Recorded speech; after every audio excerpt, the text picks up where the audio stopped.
Okay. All right. It's producer Pelonias. Look at this doohickey. Dr. Goodall, you've really stepped up your act. I guess they're filming a movie about me now because I've got something to offer the world.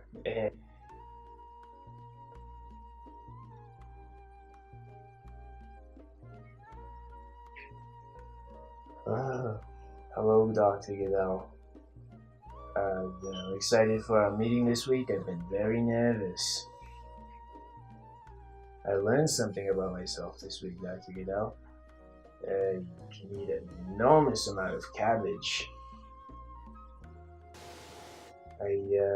Basically what I do is I take a bushel of cabbage. I sit down on TV, I turn on Friends, and I love Rachel, and I eat an entire sphere of cabbage in one sitting. Is that something? I've heard they're putting amphetamines in the girls' locker rooms. Yeah, I think it's to make them more voluptuous, but I just can't stand it. Amphetamines, Dr. Goodell. I guess they're shooting a movie on me because, because I guess some people, I'm very polarizing. Some people think I'm, something of a wonder. Other people think I'm simply terrible. Some people love me, some people hate me. I'm very polarizing.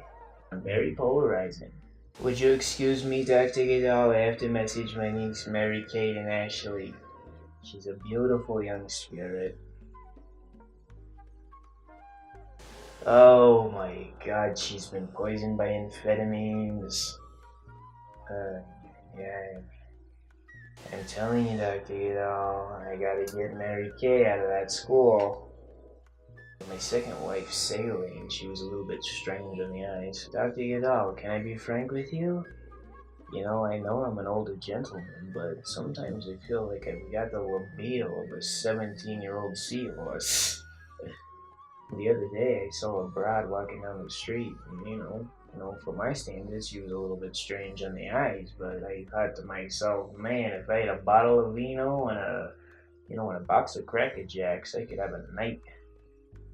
Speaking of my beautiful grannies, Mary Kate and Ashley, the other weekend we were in something of a salon, nothing like anything I'd ever seen before, but Mary Kate loved the place, so, it was in my best interest to go along for the ride. I'm very particular about my foot fingers, aka my toes. I got to touching around down there on my foot fingers. And then I says to him, "Ouch, mister, that's my toes." Speaking of my toes, I tell this story to my grandniece, Mary Kate and Ashley, from time to time. It's a beautiful story.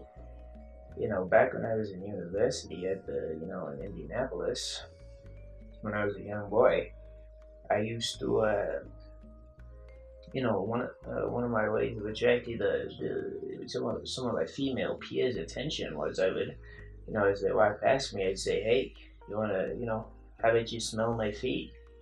And they would say, "Get away from me, you greasy piece of shit." And I would say to them, "Really, why don't you have a look at my foot fingers?" After, a healthy dose of coercion, they'd get down there. And we was in a biology class, mind you not, talking about cell division, meiosis, mitosis. And I would say to them, once they was down there sniffing on my foot fingers, I would say, "How does mitosis smell?" And let me tell you that they have a laugh, and they just loved it. Every single one of them, it never failed. And those back in med school, this is another story I told my grandniece, Mary Kate and Ashley. She loves it. But back in med school, after I graduated, and it was a big accomplishment for me, and for my community, because I was the first one. I was a real smart fella. Back in med school, when I finished, I used to tell, I used to tell my friends and family, somebody call the ambulance because the doctor is in.